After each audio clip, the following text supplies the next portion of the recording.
बादशाह अकबर और फारस के राजा अच्छे मित्र थे। वो दोनों अक्सर एक दूसरे को पत्र भेजते थे और एक दूसरे से सवाल पूछते रहते थे। सवाल का जवाब भी वापस पत्र भेजकर देते थे। एक दिन फारस के राजा अकबर से पूछते हैं कि तुम्हारे राज्य में हर सड़क के कितने मोड़ हैं। ये सवाल पढ़कर बादशाह अकबर परेशान हो जाते हैं। उनका राज्य बहुत बड़ा था। अकबर को ये समझ नहीं आ रहा था कि इस सवाल का वो क्या ही जवाब दें। उन्होंने बहुत सोच विचार कर अपने दरबार के मंत्रियों को राज्य की हर सड़क के मोड़ की गिनती करने के लिए भेज दिया। बादशाह अकबर ये जानते थे कि हर सड़क के मोड़ को गिन पाना संभव नहीं है। फिर भी उन्होंने फारस के राजा को जवाब देने के लिए प्रयत्न किया। उन्होंने अपने मंत्रियों को ये भी कहा था कि आप सभी ध्यान से गिनती कीजिए, कोई भी मोड़ बाकी नहीं रहना चाहिए। कुछ समय बाद बीरबल दरबार में प्रवेश करते हैं। वो दरबार में आकर देखते हैं कि बादशाह अकबर बहुत परेशान हैं। बीरबल अकबर के पास जाके उनसे पूछते हैं कि महाराज, आप क्यों इतने परेशान लग रहे हैं। अकबर बीरबल से कहते हैं कि मैं मंत्रियों की प्रतीक्षा कर रहा हूँ। मैंने दरबार में से उन सभी को सड़क के मोड़ गिनने के लिए भेजा है। बीरबल पूछते हैं, क्यों जहाँपना, आपने उन सभी को इस काम के लिए क्यों भेजा है।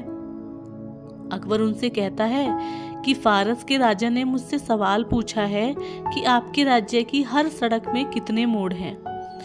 मैं ये भी जानता हूँ कि इतने बड़े राज्य में गिनती कर पाना संभव नहीं है, लेकिन अगर मैं इस सवाल का जवाब ना दूं तो उन्हें यही लगेगा कि मैं अपने राज्य के बारे में कुछ भी नहीं जानता हूँ। बीरबल अकबर की बात सुनकर हंसने लगते हैं। अकबर उनसे पूछते हैं कि तुम क्यों हंस रहे हो। बीरबल कहता है कि जहाँपना, इस सवाल का जवाब देने के लिए हमें कहीं जाने की जरूरत नहीं है।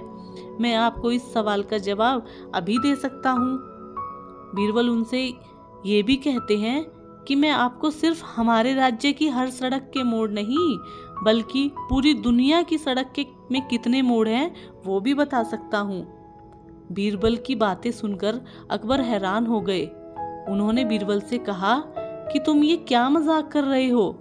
बीरबल ने कहा, जी मैं मजाक नहीं कर रहा हूँ। अकबर ने कहा, अच्छा तो फिर तुम इसका जवाब दो। बीरबल ने कहा कि दुनिया की हर सड़क के केवल 2 ही मोड़ होते हैं, एक दायां और दूसरा बायां मोड़। बीरबल का ये जवाब सुनकर अकबर भी हंसने लगते हैं। अकबर बीरबल से कहते हैं कि ये तो बहुत आसान सवाल था और मैंने इसके बारे में तो सोचा ही नहीं था। मैंने तो इतने सारे मंत्रियों को भी भेज दिया गिनती करने के लिए। उन्होंने बीरबल को खुश होकर एक अच्छा सा उपहार भी दिया और फारस के राजा को जवाब भी भिजवा दिया। तो इस बात से हमें ये शिक्षा मिलती है कि हमें मुश्किल से मुश्किल समय में अपना आत्मविश्वास नहीं खोना चाहिए और हमेशा हार्ड वर्क नहीं, कहीं कहीं पर हार्ड वर्क की जगह स्मार्ट वर्क भी करना चाहिए। इसी तरीके की रोचक और मनोरंजन पूर्ण कहानियाँ या फिर इसके अलावा पौराणिक कथा और मोटिवेशनल स्टोरीज़ के लिए आप हमारे चैनल आशु स्टोरी ऑफिशियल को सब्सक्राइब कर लीजिए। हम आपसे मिलेंगे इसी तरीके की और नई वीडियो में। तब तक के लिए नमस्कार, जय हिंद।